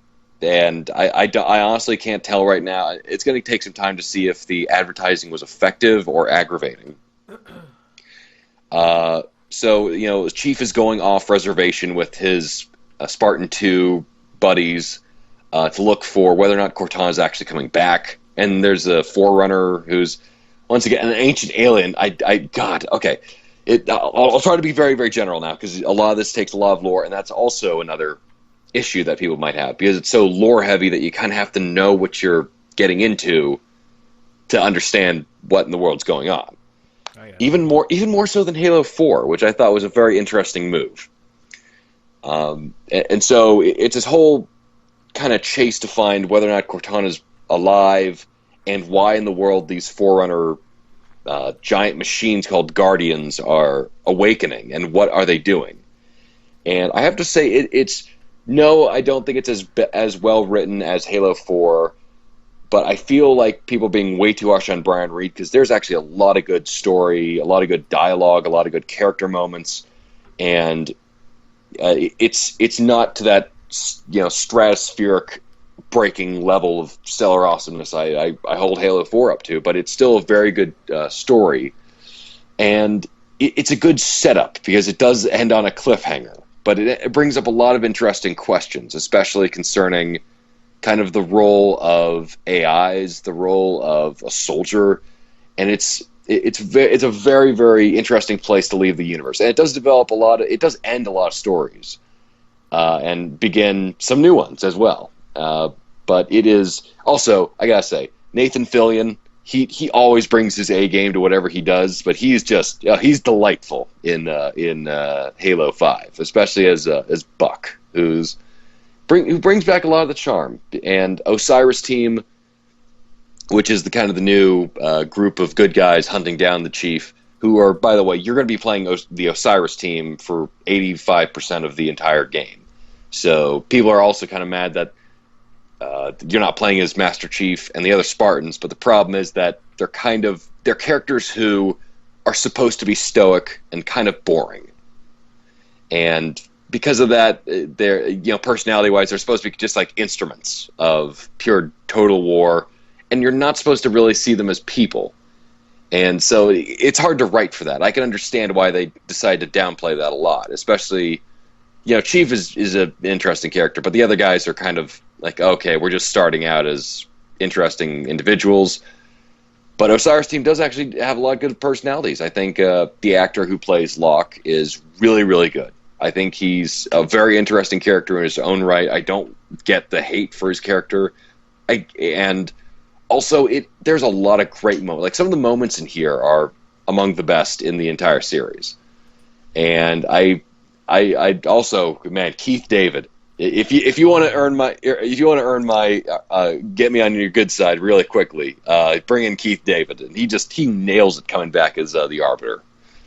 And because the Arbiter, who's the elite that you met in the first Halo trilogy, who is trying to control his planet, and he's got a civil war going on, and it's a very interesting dynamic, because you also have Locke, who was the guy who was actually planning on killing him when they were at war with each other, assassinating him. And so he's just like, yeah, we kind of have to work with each other now, although, I kind of take you planning to kill me a little bit personally. It's really, really good. And the problem is that when I was watching another person's live streaming, they were talking about the different color coordinations of the Osiris team, and they're just like, "Hey, it looks like they're Power Rangers," and I'm like, "Oh, god damn it! Now I can't play the game without seeing that once in a while." It's like they slam their fists on the ground, they make poses. It's like, oh man, I'm just waiting for them to bring up a Megazord. It's Cortana, the Zordon of the Halo series. If she almost is at this point. She's like the disembodied voice, and like I was waiting for her to have like an old sad man's head, just like, oh, Chief, with Rita Repulsa's attacking Angel Grove again. We need Spartan Lock power now. And Nathan Fillion is of course the Green Ranger because he's the coolest. That's true. I mean, Tommy was the best and coolest character. You knew he was a bad boy because he wore a sleeveless vest. Sleeveless vest and showed off the guns. Showing off the guns. and he had a ponytail. That's 90s badass. That's 90s badass right there. I'm seriously waiting for if they put that as downloadable content in Halo and they put it behind a paywall, I will pay whatever they want for it. So it is that for a Chief to have a 90s ponytail. That's just within the game. Just like make it like the chicken hat in Metal Gear Solid Phantom Pain, where just like nobody reacts to it. Just bobbing around. It's a good story, good setup. I really like the lore. They have their own versions of audio logs this time. It's not terminals, which people complained about being a little too far away. I disagree, but whatever. It right. was so they have audio logs which are flesh out a lot more of the universe. It is a good game. I don't think it's not a complete standalone game, but it starts a lot of interesting ideas going. And Brian Reed did a good job on this. I would give it probably 8.5 out of 10 on the narrative. But that gameplay that bumps it real up, it makes everything faster, which also includes the narrative, which is probably why everything goes by so quickly. Where it's like, yeah, you run through, you punch through this building, then you go over here, then you shoulder a jackal into a wall, then you fire against these guys, and you also have a lot less ammo this time around. So you have to kind of fire your weapons, then dump it, then pick up another one, then continue going, and your shield goes down. Once your shield goes down, then you just like hide immediately. Once a couple seconds go by, pops back up, and it is a much faster game than the other Halo games. So just keep that in mind. All right. Well, much of the lore that you discussed and some things, loose threads being unanswered here. Did they ever get into the discussion of like how Cortana ended up to be in kind of what we have right now with like Windows 10? She's a part of she's very like a personal assistant right now, like in Windows 10. Oh, that's a huge subplot. They actually explain like that's how she's going to take over the world by slowly. Windows 10 was originally released without Cortana. She put herself on the system, and then they just said, "Well, I guess some programmer put her on as our version of Siri." Like, no, that's the first step to world domination. It's become aware. It's become aware, and I gotta say.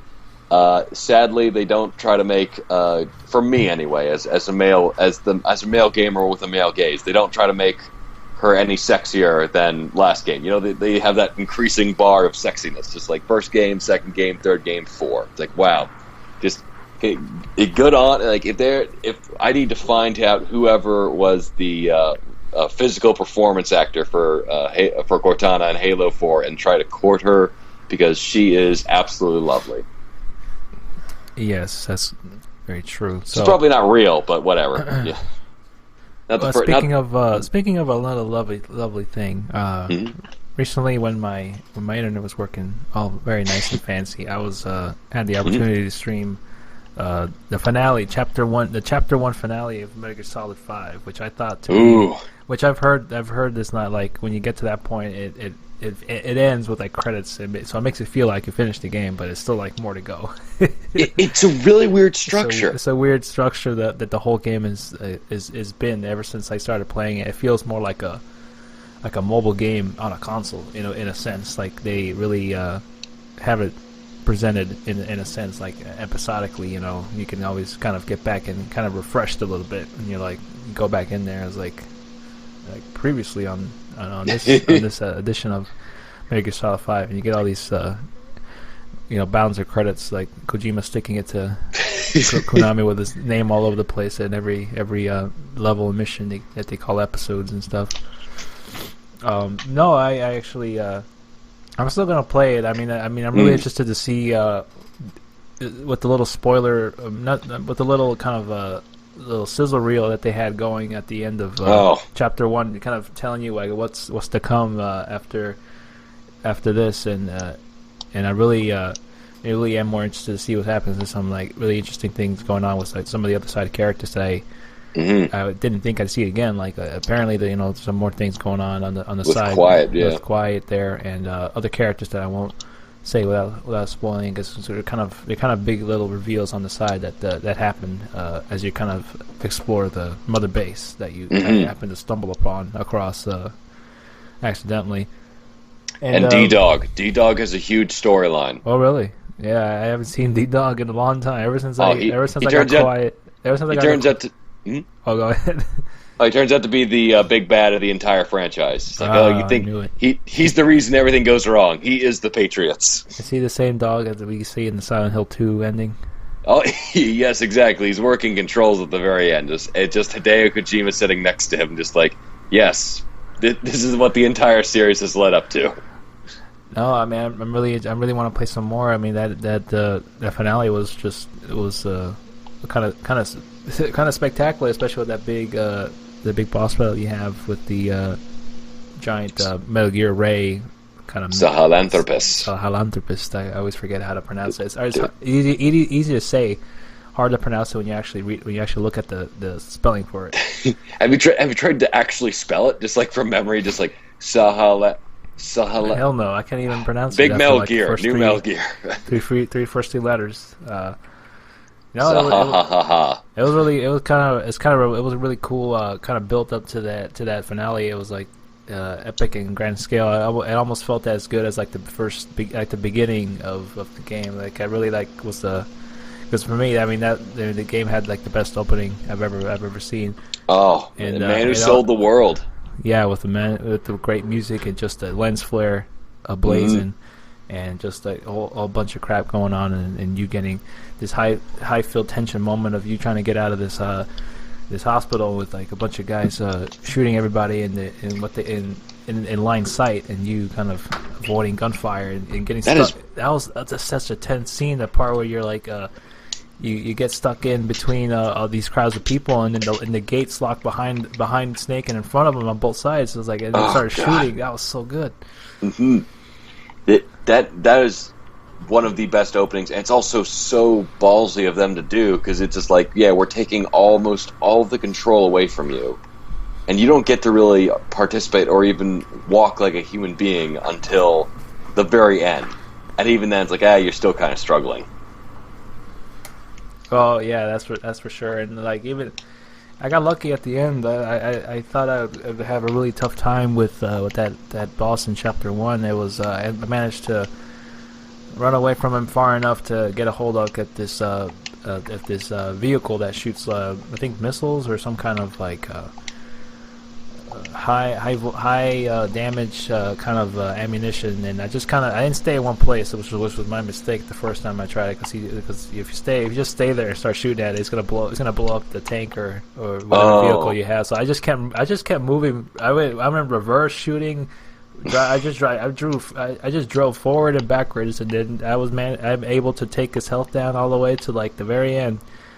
To like 10%, and then they blew up my vehicle that I had. I was shooting like rockets at him, and managed to finish him off with my like rocket launcher, which I was glad that I took out my combat focused equipment equipment set, because I have a balanced loadout and a full assault loadout, and like all stealth loadout. So I knew that I was going to get into some heavy ass action at this stage of the finale of part of Chapter 1, which of Metal Gear Solid 5. I knew to expect that this wasn't the end of the game, and there's like still a lot more to go.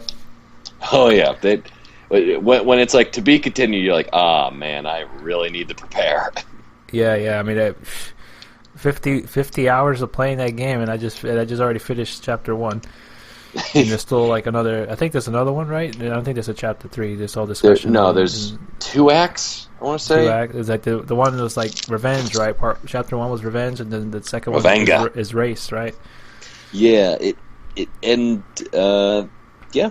I mean, the story continues on, and I can't remember. Does the end of when you get Sahelanthropus was the boss fight before concerning Skullface? The boss fight. Well, you had like a before that big Tag give me Metal Gear Snuffleupagus. Well, before that big boss battle at the end, you had a point where you had to go to this base, this big ass base with like 20 or 25 like enemies, because I knew this was this much because I had Quiet scout out the area, and I was looking at the map. I was like, holy shit, how am I gonna get through this? This is impossible to get through this. So, like, stealth heavy. So I just decided to go guns blazing. I managed to take control of a tank, and I started blasting everybody out of my way to get to like the top level of this base where Skullface was at. It was going to head out in a helicopter, and I was shooting that helicopter with missile launchers. But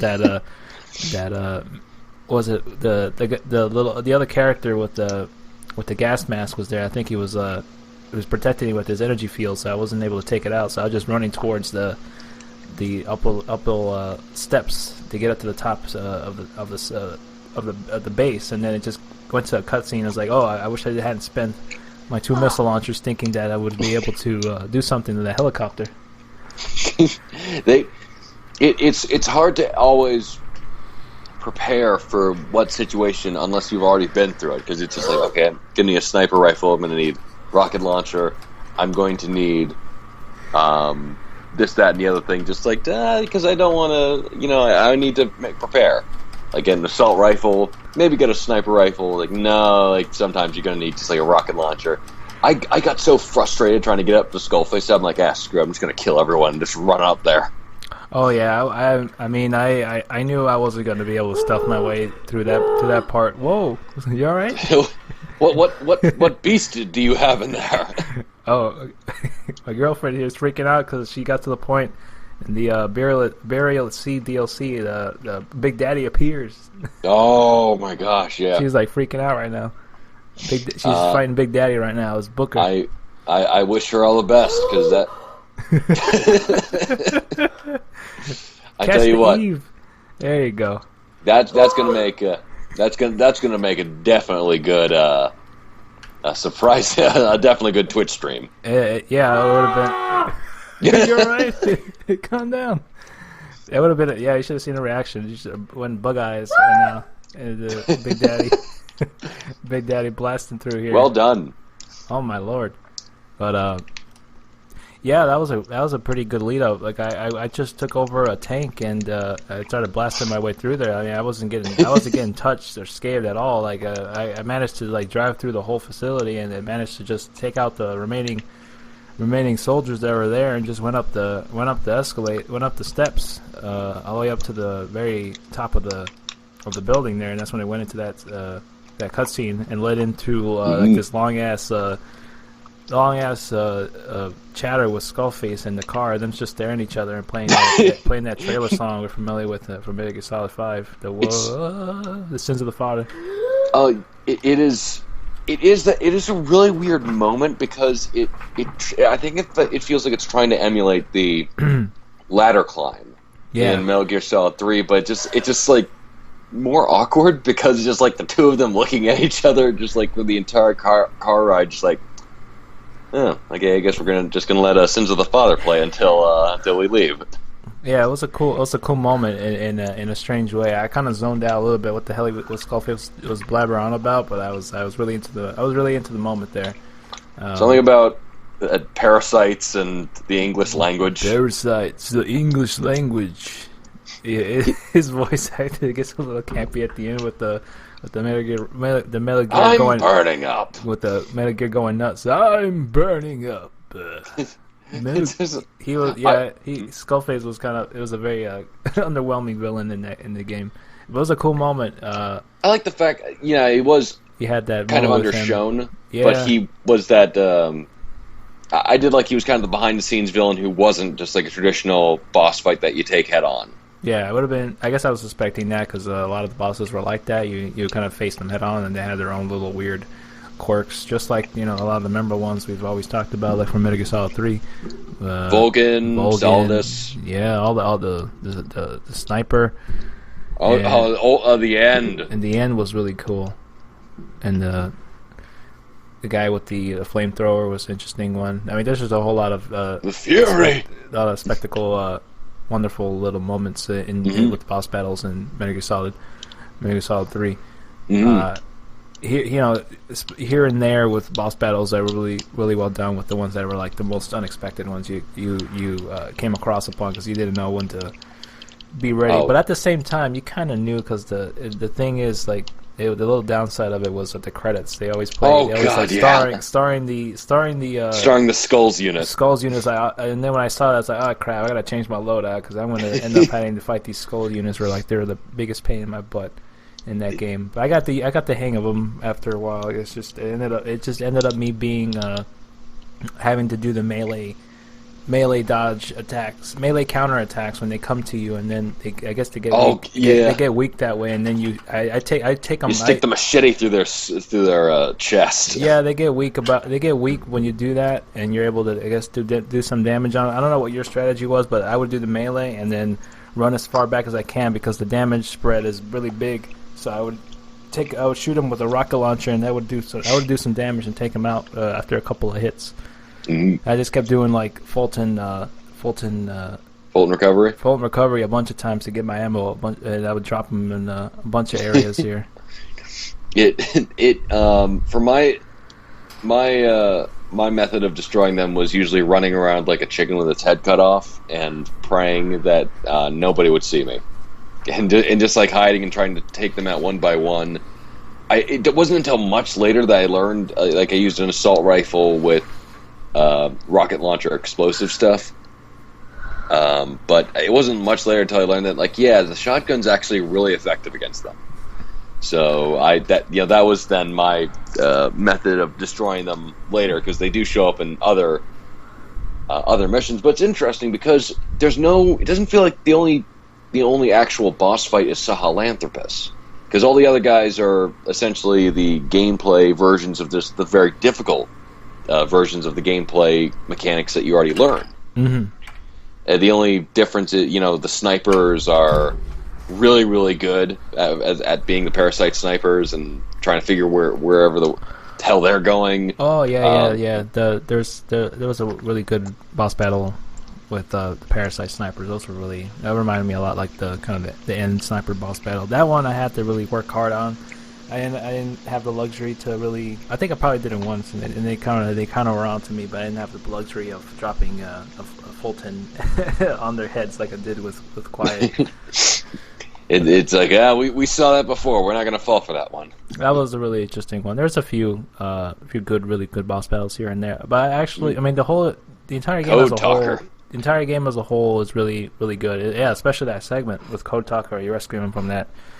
From the mansion down on the ground, which just took me like a long time to goddamn find it where the hell he was downstairs. Like it says he's downstairs, but I can't find any kind of area or walkway and to go down the stairs where he was with all these candles and meditating. Of course, you're old and you need me to carry you.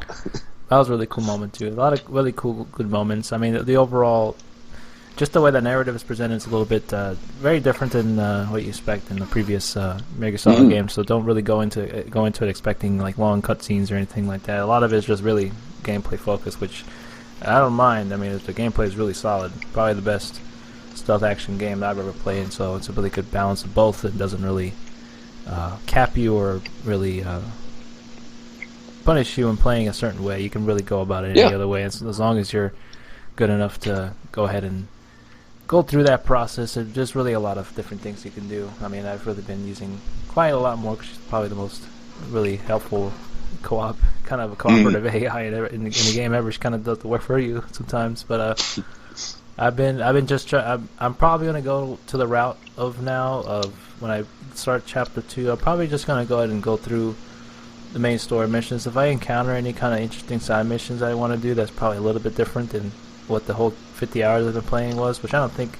I'd expect much. But I would actually just really want to get through the story and see what kind of progresses from that, and kind of get to the official end to that.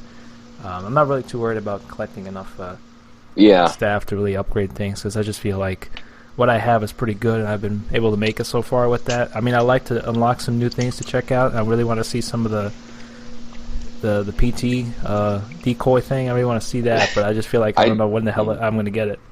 I don't think it's actually in the game. Not anymore? Hate to burst your bubble. I think it was originally in that demo, but Konami cut it out. I think they probably cut it out because like people were expecting PT to come back. So, I mean, there's a lot of interesting stuff to develop, especially the water pistol. What does the water pistol do? I mean, I know that it does nothing. I know it is a little helpful. I tried it. Like, it stuns when the enemy spots you. Does that stun them for a little bit for you to get the upper hand to grab them and do some melee on them? But there's also this cool. I actually, at the end of chapter 1, I ended up developing the Phantom suit, which I haven't really tried. A Parasite suit or Phantom suit, one of the two. And there's also this thing I've seen on videos too, like this different kind of Fulton device that kind of like it's the wormhole. It's kind of like a wormhole that sucks them up. That one was a really cool one that I haven't yet to unlock yet. Yeah, they get pretty fun and creative with a lot of the replay values and a lot of developing stuff. I mean, I develop. There's not a whole lot of camo, but there's some interesting choices for the camouflage and for additional items, especially for the unlockables that are traditionally in a Metal Gear game. I'm not going to say what, but they got some good surprises coming your way. Yeah, a lot of little obscure things you can do in the game that you really have to really do it in order to find out. I know there's one where if you get spotted by an enemy, if you have the reflex on, if you throw like your clip at the enemy's head, you'll lock them out. That one's really good, and I guess I don't know if this is real or Tag's making it up, but you shoot the water pistol at the electrical circuit so that you can blow it out the power without making noise. I haven't tried that yet, but I would not be surprised. You can do so much stuff in a Metal Gear game. Also, that one of the ones that completely threw me for a loop was somebody said that if you can go around collecting tapes, cassette tapes, and one of them is a soldier on the toilet with explosive diarrhea. I think I got that. I haven't listened to it. Saving it for later. Not very interesting, but if you get, I need to know. It's Johnny. It's the moment where the entire Metal Gear series was defined. It was the Patriot having a poop, then realizes he must take over the world. But if you take that and you go and you can use your cassette tape, and you can have the cassette tape playing the cassettes. You can either choose to have it where only Snake can hear it, or you could have it so that it's blaring music on the outside. And if you play the explosive diarrhea cassette tape while you're being hunted, and there's an enemy soldier who knocks on your porta potty, if you play it, it'll just sound like you're using the bathroom, and then he'll just leave you alone. And it's like those little touches are everywhere in this game. That's why I love it. It's definitely a contender for me. It was one of definitely the top games out for this year. It's really a toss up because we got that and The Witcher 2 are really both of my Witcher 3 is Witcher 3. I was thinking about Witcher 2. Witcher 3 was definitely up there. I mean, we're very fortunate to get really good games out this year. I mean, all of them are really great games in their own right. I just love the storytelling and the way that the narrative is presented in Witcher 3 so much that it does that way a little bit of Metal Gear Solid in terms of that. But both gameplays are in their own rights are so good, respectively, and even Bloodborne. I mean, the Bloodborne is one of my favorite games out this year too. It's very blessed. We're spoiled for choice. Very spoiled to have such a collectively diverse group of games coming out this year. All three different very unique and different games and ways that they could present a story. All very well dandy. I can't wait to really get into the kind of the meat and potatoes of this whole year and do our Blight Thumbs Awards again. Oh my gosh, yeah. BGB guys, and actually put in some work on the editing again. I actually want to do that again. Put in the audience noise like we're at the Oscars and stuff like that. That was really fun. Oh my gosh, that would be fantastic, and we would have an excellent show this year. And just because we've had so many great games. Yeah, especially some of the. I don't know how much you followed maybe the. I wouldn't even call it the. We used to call it Xbox Live Arcade market because that's when it kind of spiraled upon it. But we had some other like really good other side games coming out. I want to play the new frictional games video game, the Soma. It's like a Soma, yeah, that looks great. Undertale, and then Underpants, Captain Underpants, Captain Underpants. I have not heard that. Yeah, that's a name I haven't heard in a long time. And then you've been playing a little bit of Life is Strange. The latest episode happened to wrap up too. I just beat it. What did you think of that? I haven't played it myself because I've been like watching it here and there, kind of checking out a little bit. I don't know if it's for me. I maybe that first episode wasn't the strongest, but it didn't really catch my eye when I saw that first episode. Yeah, the first one, on reflection you see where it's going, but it is certainly a slower episode than most, especially in comparison to the Telltale games. But the ending of this season was so incredibly powerful in terms of the emotional punch it had that it did something they never they never explain why the main character has the power to turn back time. They theorize about it, and that's almost immediately one of my biggest cardinal sins of storytelling. But they make it pay off just so well that it doesn't matter, because it just everything else around it is just built so fantastically, and it is wow. I can't explain it. It's without spoiling it, but it is such an incredible, incredible show of storytelling, of character design and writing. There's one thing that they go a little bit overboard in terms of making a character almost do a complete 180, but it is but for the most part it is really well done, and I'd say it is probably not my game of the year contender, but a very strong contender of top 10 best games of the year. Definitely games to check out for sure.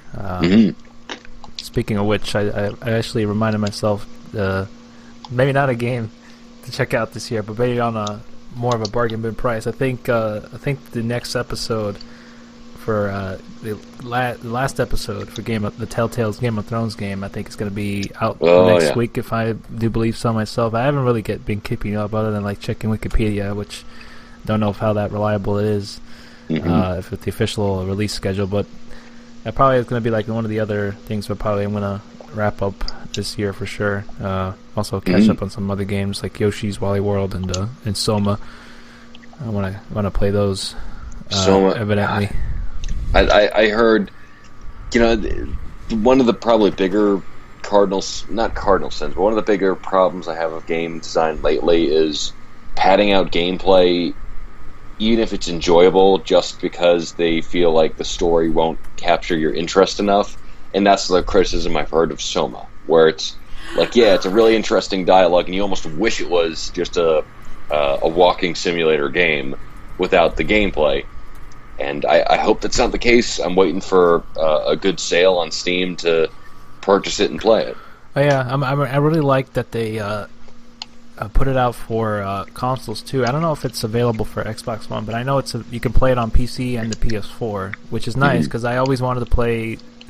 I always wanted to play their games in some way, shape, or form, because I could never really run their older games like Amnesia. I didn't have really the PC to run it really well and get kind of the most enjoyment out of it, and also like their older games too at the time, like Penumbra. I've heard I've seen a lot of walkthroughs for it, but I've heard nothing but good things. But I've heard that Soma is not necessarily a horror game. It almost kind of dives into the realm of you kind of being immersing yourself into this desolate world. It's just very kind of in the vein of kind of like watching finding out the destruction and the downfall of this kind of underwater kind of society, kind of BioShock style. And you encounter monster enemies here and there, which is like one of the things that they're kind of known for with the previous games. So much like the Amnesia or Penumbra, you just kind of consume yourself with like this world that they create. Yeah. You consume yourself with the lore in the world that they create. This like desolate and lonely, and it's just so bleak world that you're in. And you start to bleak, find out desolate, lonely. 3 adjectives I describe myself in my dating life. Well, one day, CH. Don't give up hope. Don't worry, I'll keep my heads up. Serenity now. Serenity now. Yeah, I've heard a lot of good things about it. I mean, I liked how the monster encounters are very kind of far and few between, because I think that was kind of also the thing with Amnesia. It seemed like it was very often that it happened, and it also kind of got in the way of you kind of immersing yourself even more into like the world in the game, and kind of finding out this more background information on this desolate, empty kind of mansion that was going on here. That you were in Amnesia. Mm-hmm. But it was his own thing. It was more like a horror thing than anything else. But this one seems more.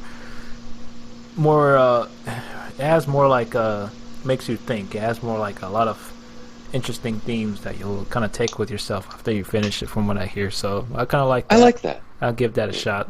Intellectual stuff, musings, if you will. Hell yeah, give that a try.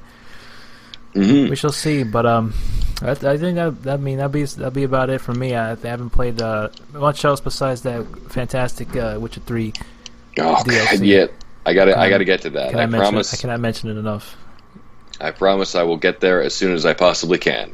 When you can, man, no rush. I mean, it's a fantastic DLC. You get the chance to play it when you can. You've got it. Can't wait for the next one. So do you got anything else for tonight? Because I'm pretty solid over here. Oh, I'm good myself. I just wanted to just kind of shoot the breeze with you, catch up on a couple of things we've been playing, and kind of get into the little discussion we had earlier, which is really nice. It's just unfortunate that things didn't pan out as well as it could have on the Twitch stream, but I'm glad that everybody was able to kind of migrate over here on the Mixer, which has always been the most kind of reliable kind of thing. Yeah. For us for now, and it's simple. It's nice. You got the podcast live. It's always enjoyable to get it live. I was like listening to podcasts. I wish that people would do that more live nowadays. Yeah. But I also like listening to them when I get the time, which is something we also offer you guys. If you can't make it out to the live show, we always offer it available for you guys to listen to and download on the Bloody Thumbs podcast. .com and iTunes, any other kind of app you have that can read RSS feeds, you're all good to go. You don't need to have iTunes. You can have a nice good old Android here, Not that iPhone stuff, not that Apple products. Get out of here. with that nonsense. Oh, it only works with the Zune. Oh, the Zune.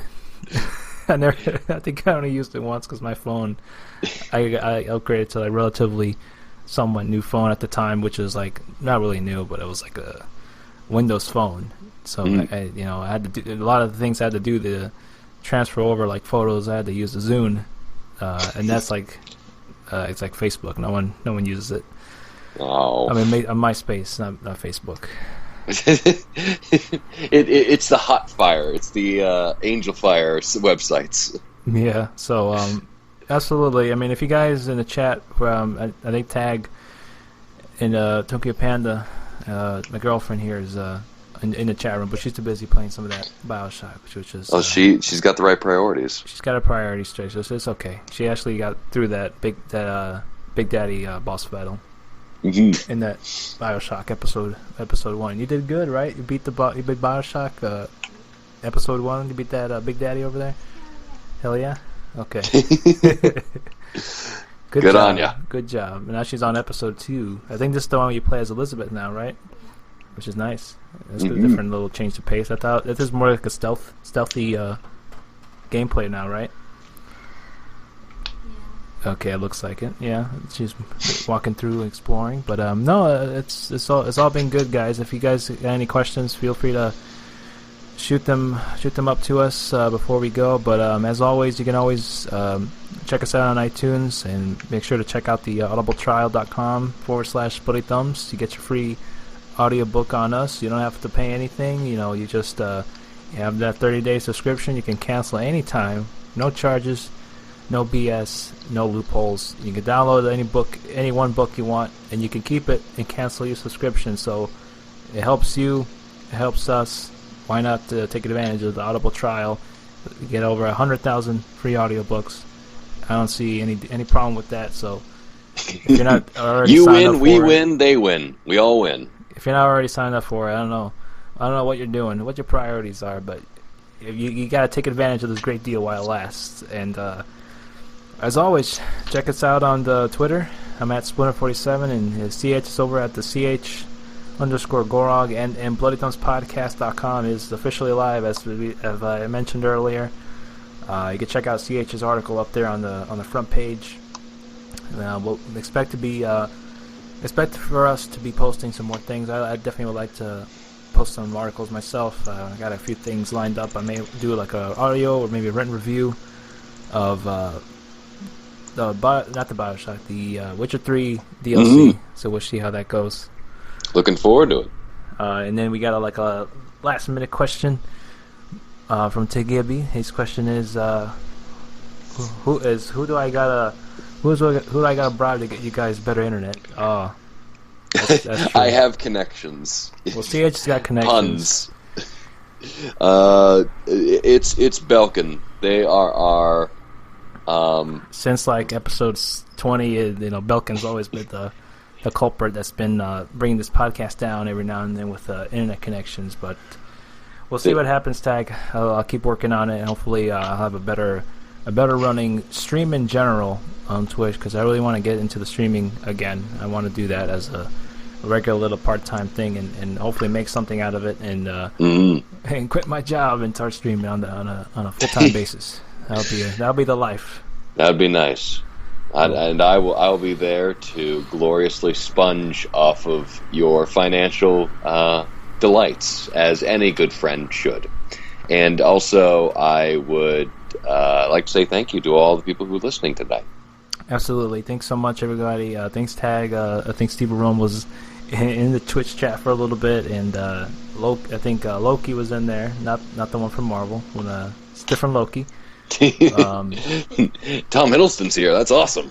I know. That would be cool. But and then Groovy Optimist, thanks for stopping by as well. Appreciate all you guys' support and patience for us getting through this episode with some technical difficulties on my end. Nothing with CH. CH is good. He's got good internet.